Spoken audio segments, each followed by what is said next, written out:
여러분 안녕하십니까? 광주 MBC 뉴스투데이 시작합니다.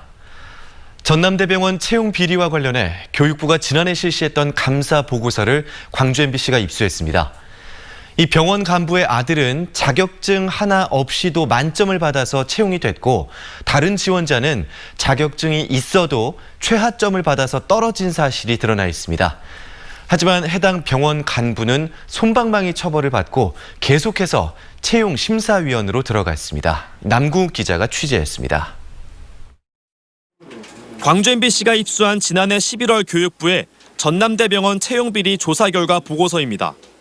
전남대병원 사무국장인 삼촌이 조카의 면접관으로 들어와 만점을 준 사실을 밝혀냈습니다. 서류 심사위원인 사무국장 김 씨와 진료처장 남 씨가 만점을 준 조카의 배점표입니다. 흔한 자격증 하나 없고 학교 성적도 하위권인데도 학력과 자격증 항목에서 만점을 받았습니다. 삼촌인 사무국장의 위력이 발휘되는 순간이었습니다. 이뿐만이 아닙니다. 이 수험생 역시 자격증이나 전문 지식이 없는데도 심사위원인 사무국장과 진료처장은 최고점을 줬습니다. 이 수험생의 아버지는 다름 아닌 전남대병원의 전 상임감사. 정작 다수의 회계 관련 자격증을 갖고 있는 지원자에게는 낮은 점수를 줘서 탈락시킨 이 평가 역시 교육부는 부적절하다고 판단했습니다. 이렇게 교육부가 확인한 불법이 한두 명이 아니었지만 징계는 솜방망이에 그쳤고 당락이 뒤바뀐 지원자들도 구제되지 못했습니다. 경징계에서 단순 경고로 감경된 사무국장은 올해 또다시 병원 직원 채용의 심사위원으로 들어갔습니다. 심지어 이러한 품앗이 채용이 사무국장이 채용 비리로 교육부 징계를 받은 뒤에 벌어진 일이라서 더 황당합니다. 교육부와 병원만 이들에게 관대한 것은 아니라는 주장도 제기되고 있습니다. 병원 노조가 이미 한 달 전 채용 비리 의혹을 검찰에 고발했는데 수사기관들이 수사에 소극적이라는 겁니다. 채용 비리 핵심 당사자로 지목되고 있는 전남대병원 사무국장이 최근 컴퓨터 하드디스크를 교체했는데 경찰이 자료를 은폐할 시간을 벌어준 게 아니냐는 주장입니다. 어저께 병원에 전화를 해서 교체한 사실이 있냐라고 물어봤다고 합니다. 그러니 당연히 관리자들이 발등에 불이 떨어져서 이런 가운데 의혹의 당사자인 사무국장이 보직을 자진 사퇴하고 공로연수에 들어가도록 한 병원의 조치도 비판을 받고 있습니다. 직위 해제되거나 수사 의뢰되는 다른 공무원들과 비교해 형평성에 어긋난다는 겁니다.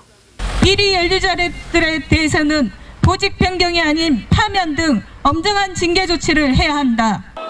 한편 이삼용 전남대병원장은 무리를 빚은 진료처장 등 다른 보직 간부들을 해임하고 향후 채용 과정에서도 배제하겠다고 밝혔습니다. MBC 뉴스 남궁욱입니다. 광주 민간공원 특례사업 특혜 의혹을 수사 중인 검찰이 광주시 정종재 행정부시장을 소환해 조사했습니다. 광주지검 특수부는 어제 오전 정 부시장을 검찰로 불러 직권 남용 혐의 등에 대해 조사를 벌인 다음 밤 10시쯤 돌려보냈습니다. 정종재 부시장은 지난해 민간공원 특례사업 우선협상 대상자 발표 이후 특정 감사를 지시했고, 이후 1순위 금호산업을 제치고 2순위 호반건설이 우선협상 대상자가 됐습니다. 이와 관련해 윤영렬 광주시 감사위원장과 노경수 광주도시공사 사장 등을 이미 소환 조사한 검찰은 정 부시장을 또다시 조사한다는 계획입니다. 오늘은 서리가 내린다는 절기 상강입니다. 어느덧 가을의 마지막 절기인데요. 상강인 오늘은 하늘빛이 흐리겠고 일부 지역에서는 가을비도 내리겠습니다. 현재 위성 영상 보시면 구름이 가득 끼어있는 모습을 확인할 수 있는데요. 남해상에서 동진하는 기압골의 영향으로 오늘 오전까지 일부 지역에는 빗방울이 떨어지겠습니다. 기온은 어제보다 더 높겠습니다. 광주의 현재 기온 14.7도로 어제보다 1도가량 낮게 시작하고 있지만 한낮 기온은 24도로 어제보다 4도가량 더 높겠고요. 일교차는 10도가량으로 크게 벌어지겠습니다. 옷차림에 주의하시기 바랍니다. 날씨 정보였습니다. 5.18 가짜뉴스가 유튜브에서 사라지지 않는 데는 다 이유가 있었습니다. 정부가 삭제와 차단을 요구해도 외국에 서버를 둔 업체들이 이를 무시하고 있는 건데요.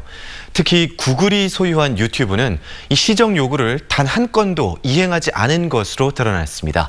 우종훈 기자가 취재했습니다. 극우 논객 지만원 씨가 운영하는 유튜브 채널입니다. 5.18 당시 북한 특수군이 광주에 침투했다는 가짜뉴스를 유포한 혐의가 인정돼 최근 대법원으로부터 잇따라 패소하고 있지만 어쩐 일인지 이 가짜 영상은 아직껏 유포되고 있습니다. 그 현장 사진의 얼굴들을 분석하니까 이거는 북한의 암흑애고 이거는 북한의 최룡애고 이거는 황병서고 뭐 다 끄집어내니까. 정부기관인 방송통신심의위원회가 가짜 5.18 뉴스를 차단해달라는 5월 단체 요구를 받아들여 시정할 것을 요구했지만 유튜브를 소유한 구글이 응하지 않고 있기 때문입니다. 방송통신심의위원회가 올해 차단 혹은 삭제를 요구한 5.18 가짜 게시물은 모두 127건. 이 가운데 국내에 서버를 둔 업체의 게시물 9건은 차단됐지만 나머지는 여전히 유통되고 있습니다. 특히 구글이 소유한 유튜브 게시물은 단 한 건도 삭제되거나 차단되지 않았습니다. 광주 시민, 한 시민들의 그런 인격은 여전히 존중받지 못하고 있다는 그런 심한 모멸감을 저희는 느끼고 있습니다. 여기에는 방심위의 삭제 요구에 응하지 않아도 처벌 규정이 없는 제도 탓도 있습니다. 서버를 해외에 둔 인터넷 사업자에게도 불법 유해 게시물 삭제를 강제할 수 있는 법안이 준비되고 있습니다. 국내법에 저촉되고 국내법을 위반하는 이런 콘텐츠를 발견할 경우 즉시 삭제하도록 의무를 부과하는 그런 내용의 법인 거죠. 5.18을 왜곡하고 부정하는 거짓 정보가 그대로 방치되면서 민주화를 향했던 광주 시민의 희생은 계속해서 모욕받고 있습니다. MBC 뉴스 우종훈입니다. 법원이 조선대학교 민영돈 총장 당선자의 임명 절차를 중지할 것을 결정하면서 조선대가 또다시 경랑에 빠져들고 있습니다. 광주고법 민사 2부는 총장 선거 중지 가처분 소송 항고심에서 강동원 전 총장의 주장을 일부 받아들여 교육부 소청심사위원회 최종 결정이 날 때까지 차기 총장 임명을 중지할 것을 결정했습니다. 조선대는 당초 오늘 법인 이사회를 열어 차기 총장으로 선출된 민영돈 교수를 임명할 예정이었지만 법원 결정에 따라 차질이 불가피해졌습니다. AI 인공지능 허브 도시로 발돋움하려고 하는 광주시의 발걸음이 한창 빨라지고 있습니다. 아시아의 실리콘밸리라고 불리는 경기도와 업무 협약을 맺는가 하면 AI 포럼을 개최하는 등 역량을 집중하고 있습니다. 송정근 기자입니다. AI 드론 플랫폼을 만들고 있는 AI 스타트업 업체입니다. 이 업체는 드론과 센서를 활용해 3차원 공간 정보 데이터를 구축하고 있습니다. 업체 대표는 이달 초 미국 실리콘밸리를 방문해 AI 선진 기술을 경험하고 투자를 유치하기 위해 회사가 가지고 있는 기술을 선보이고 왔습니다. 센서 촬영 기술들이 디바이스들이 나와 있는 것들을 보고 깜짝 놀랐습니다. 그래서 당에서 저희들이 이제 사실은 굉장히 좀 친해지고 싶은 그런 이제 기업이라고 볼 수가 있겠고요. 광주시는 이 업체와 같은 지역 AI 스타트업 업체의 해외 투자 유치를 위해 컨설팅을 지원하고 실리콘밸리와 협력 체계도 구축하고 있습니다. 어떤 기술이나 제품을 개발할 때 한국 코리안 스펙으로 개발을 합니다. 그렇게 되면 여러분들의 마켓이 코리안 마켓밖에 되지가 않습니다. 국내에서는 아시아의 실리콘밸리라고 불리는 경기도와도 손을 맞잡았습니다. AI 기업이 몰려있는 경기도와 함께 대한민국 인공지능 산업의 쌍두마차가 되기 위해 업무 협약을 체결한 겁니다. 이용섭 시장과 이재명 지사는 AI 활성화를 위해 양 기관 간 협력센터를 설치하고 직접 단지 조성에도 서로 협력하기로 약속했습니다. 경기도와 광주의 만남이 인공지능 4대 강국 대한민국을 만드는 데 중요한 역할을 할 수 있기를 기대합니다. AI 산업 생태계를 조성하는 광주시가 앞으로 나아가야 할 정책 방향과 혁신 사례를 공유하는 장도 마련됐습니다. 인간 AI 산업이 함께하는 혁신사회라는 주제로 열린 제1회 대한민국 AI 클러스터 포럼에서 국내의 석학들은 인공지능이 바꿀 미래의 모습을 그리며 AI 선도도시로 가기 위한 방향을 모색했습니다. In conclusion, the earlier statement I said, success depends on getting the execution right. That's the thing to focus on. Gwangju has already identified a well-constrained target market sector. 올해 초 AI 직접 단지 조성 사업 예타 면제 이후 인공지능 대표도시 광주 만들기 추진위와 과기원 인공지능대학원 설립 등 AI 중심 도시로 거듭나기 위한 광주시의 걸음이 한층 빨라지고 있습니다. MBC 뉴스 송정근입니다. 전국 교직원 노동조합이 박근혜 정부에 의해 법외 노조가 된 지 오늘로 꼭 6년입니다. 이 법외 노조 통보를 취소하라는 목소리가 커지고 있지만 촛불로 탄생한 문재인 정부에서는 해결될 기미가 보이지 않고 있습니다. 김윤 기자가 취재했습니다. 서울 고용노동지청, 전국 교직원 노동조합의 법외 노조 철회를 요구하는 농성이 이어지고 있습니다. 교사도 노동자다. 노동상권 보장하라. 노동상권 보장하라. 전국 교직원 노동조합이 법외 노조로 통보된 것은 6년 전인 지난 2013년 10월 24일입니다. 박근혜 정부 시절 고용노동부로부터 노조로 보지 아니한다는 한 장짜리 팩스로 통보됐습니다. 법외 노조 통보의 근거는 교원만을 조합원으로 본다는 교원노조법 2조. 해직교사 9명을 조합원에서 탈퇴시키라는 정부의 권고를 정교조가 따르지 않았기 때문입니다. 전국적으로 반발이 거세지면서 급기야 34명의 교원이 추가로 해직됐고 전남에서도 조창익 당시 전남 지부장과 김현진 당시 전남 수석 지부장, 정영미 당시 본부 조직실장 등 3명이 포함됐습니다. 박근혜 정부에서 시작된 가시밭길은 문재인 정부가 들어선 뒤에도 진행형입니다. 대법원의 정교조 법외 노조 통보 처분 취소 청구가 계류 중이라는 이유 때문인데 해고자들의 고통은 갈수록 가중되고 있습니다. 시간이 갈수록 이제 의문이 들고 실망이 되고 또 그 실망은 이제 약속을 지키지 않으시구나라고 하는 분노로 변화하면서 정교조 전남지부는 긴급 성명서를 통해 고용노동부가 법외 노조 통보를 직권 취소하고 해고자 원직 복귀를 요구하고 있습니다. 문재인 행정부가 나서서 그때 당시 상태를 취소시키고 원 상태로 되돌려놓기만 하면 된다. 촛불로 탄생한 문재인 정부에서도 정교조는 여전히 법외 노조 상태이고 해직 교원들은 교단으로 돌아가지 못하는 안타까운 상황이 지속되고 있습니다. MBC 뉴스 김윤입니다. 광주 전남 지역에서 최근 5년 동안 발생한 보험 사기 사건 피해 금액이 각각 700억 원이 넘는 것으로 나타났습니다. 민주당 김병관 의원의 경찰청 국감 자료에 따르면 2015년부터 올해 상반기까지 광주에서는 772억 2천만 원의 보험 사기 피해가 났고 전남에서는 769억 3천만 원의 피해가 발생했습니다. 건수로는 광주 1,571건, 전남은 649건인 것으로 나타났습니다. 화재로 부모를 잃은 유자녀들에게 기부금이 전달됐습니다. 국민체육진흥공단이 운영하는 에콜리안 광산 골프장은 지난 추석 연휴에 발생한 아파트 화재로 부모를 잃은 유자녀를 위해 사회복지공동모금회에 기부금을 전달했습니다. 에콜리안 광산 골프장은 다음 달 21일 유자녀를 돕기 위한 자선 골프 대회를 열어 당일 수익금을 전액 기부할 예정입니다.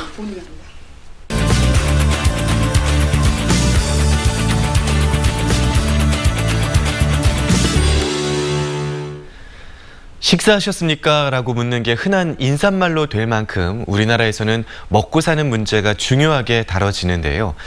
한국의 식문화를 엿볼 수 있는 가을 기획전시가 다음 주 화요일까지 롯데갤러리에서 열립니다. 광주문화재단 정책연구교류팀 이유진 팀장이 여러분을 안내합니다. 팀장님 안녕하십니까? 네, 안녕하세요. 네, 요즘에는 소반을 잘 사용하지 않는데 과거에는 소반을 아주 많이 사용을 했었죠. 네, 그렇습니다. 음식 먹는 공간을 따로 두었던 서양과는 달리 우리의 식문화는 음식을 방으로 옮겨와서 식사를 했잖아요. 네, 맞아요. 네, 소반은 음식을 나르는 쟁반과 식탁을 겸했는데요. 안방과 사랑방이 부엌과 떨어져 있기 때문에 이동이 쉽도록 작고 낮은 크기로 제작이 되었습니다. 소반이 널리 사용된 조선시대에는 1인 1반이라는 독장의 형태를 보여주었는데요. 멀리 고구려 고분 벽화부터 그 오래된 역사 또한 가늠할 수 있습니다. 네, 흔히 밥상머리 교육이라고 하죠. 네. 이 교육도 소반 문화에서 비롯됐다고 볼 수가 있다고요? 네, 우리가 가부장적 권위로 이해하고 있는 밥상머리 교육을 좀 더 들여다보면은 재미있는 본 모습을 엿볼 수 있습니다. 아버지와 아들은 겸상을 안 했다고 해요. 네. 대신에 할아버지가 장송과 맞상을 했는데요. 예, 아버지가 가르치면은 훈육으로 엄하게 들릴 수 있지만요. 할아버지가 애정어님 말로 장유유서라던가 A범절 등을 얘기하면 네. 좀 더 교육 효과가 컸기 때문에 밥상머리 교육이 되었던 거죠. 네, 그렇군요.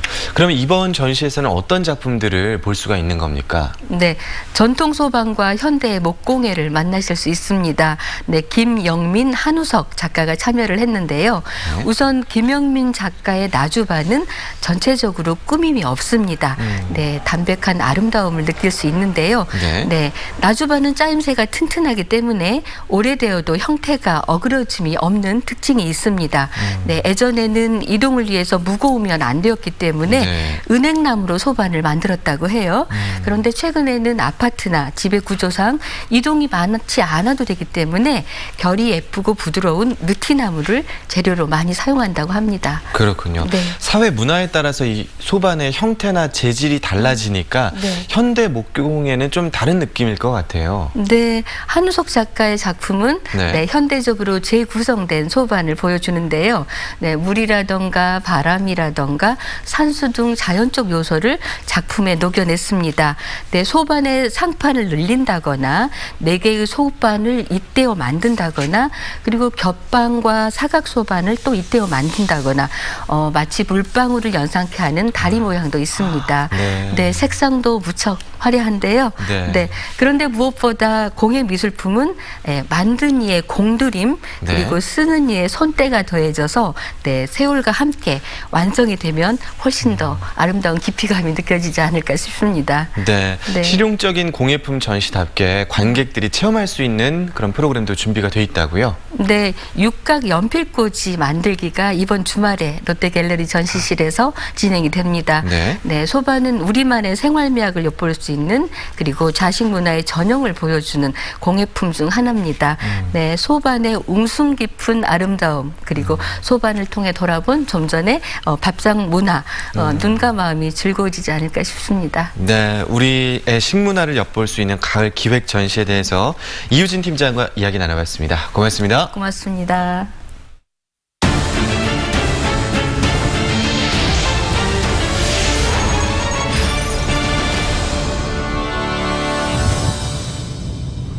호남 최대 사익서원인 장성 피람서원이 지난 7월 유네스코 세계유산으로 등재가 됐었죠. 대한민국을 넘어 세계인의 자산이 된 이 피람서원이 고품격 교육 관광의 명소로 거듭나고 있습니다. 이계상 기자가 전해드립니다. 조선시대 유생들이 성리학을 배우고 익혔던 장성 피람서원. 서원의 출입구인 확연루와 학문을 토론하는 강당인 청절당이 옛 모습 그대로 간직되고 있습니다. 오랜 세월 시련을 견뎌온 피람서원은 지난 7월 유네스코가 지정하는 세계유산이 됐습니다. 서원 앞뜰에는 세계 인류가 아끼고 보존해야 한다는 뜻을 담아서 성인 키높이의 기념비가 세워졌습니다. 지금 하는 행동이 잘 되면 지금 한국의 서원이 아니라 세계의 서원으로 발전될 것을 저희들은 자신하고 있습니다. 유네스코 세계유산으로 등재된 한국의 서원은 피람서원을 비롯해 경북 영주 소수서원과 안동 도산서원, 전북 정읍 무성서원 등 모두 9곳입니다.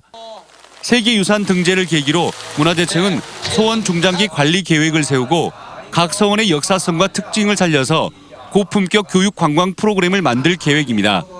특히 피람서원은 조선시대 청백리 박수량 백비 등과 함께 공직자 청렴 교육의 필수 코스로 자리 잡았습니다. 국내 9개 서원을 함께 묶어서 외국인도 많이 찾을 수 있는 우리 세계적 보편적 가치를 공유할 수 있도록 노력을 하겠습니다. 우리나라 14번째 세계유산으로 등재된 한국의 서원은 과거보다는 미래를 지향하는 공간으로 거듭날 것으로 기대됩니다. MBC 뉴스 이계상입니다. 한국과 아세안 국가의 문화장관들이 문화예술 협력 방안을 논의하는 특별회의가 한영만찬과 함께 국립아시아문화전당에서 시작됐습니다. 이번 한 아세안 특별문화장관 회의에서는 11개 나라의 문화장관들이 문화예술 교류 확대와 공동 창작 등 아시아 국가 간 문화협력 방안을 집중적으로 논의한 뒤 공동성명을 채택할 예정입니다. 올해로 10회째를 맞는 광주 여성영화제가 다음 달 5일부터 엿새 동안 국립아시아문화전당과 광주 독립영화관에서 열립니다. 올해 영화제에는 장편과 단편 50편이 초청됐고 새로운 세상을 찾아 떠나는 청년들의 분투기를 그린 다큐멘터리 사막을 건너 호수를 지나가 개막작으로 선정됐습니다. 영화제 추진위원회는 10주년을 맞아 다양한 프로그램을 준비했다며 시민들의 관심과 응원을 당부했습니다. 기아 타이거즈가 코칭 스태프를 대대적으로 개편했습니다.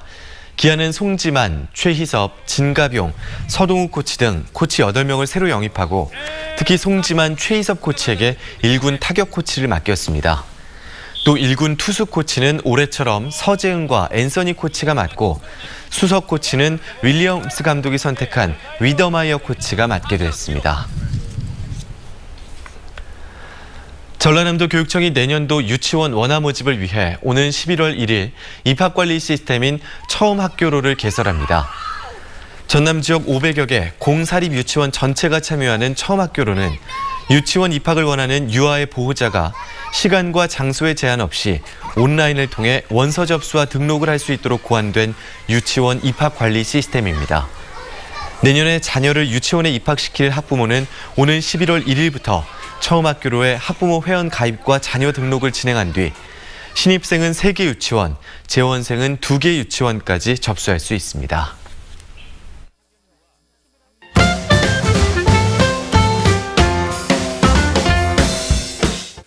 육아휴직 대행 직원에 대해 광주시가 수당을 지원하기로 했습니다. 광주시 내에 있는 100인 미만의 중소기업 중 10여 곳을 선정하는데요.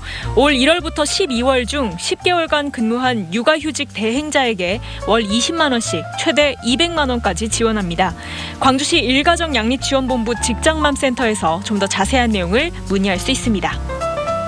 최근 광주 전남의 예비 창업가 3팀이 관광벤처사업 공모전에서 사업 아이디어를 인정받아 지원 대상에 선정됐습니다. 광주 예비사회적 기업 무빙트립은 장애 유형 등을 고려한 체험 관광 상품을 제안했고요. 전남에서는 캠핑카 렌트 공유 플랫폼과 시사기획 전시를 통한 복합예술문화 공간 운영 아이디어가 있었습니다. 선정된 예비 창업가들은 관광 상품, 서비스 개발비를 지원받게 되며 역량 강화 교육과 경영 상담도 받을 수 있습니다.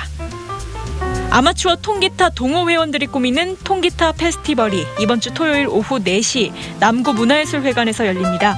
가을 정취에 어울리는 7, 80년대 대표곡들을 기타 선율로 선보이는데요. 관심 있는 시민 누구나 무료로 즐길 수 있습니다.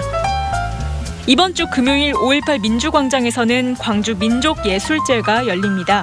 시민단체들의 시국 메시지와 광주 민족예술인단체 총연합의 1년 성과를 다양한 공연과 전시들로 볼 수 있는데요.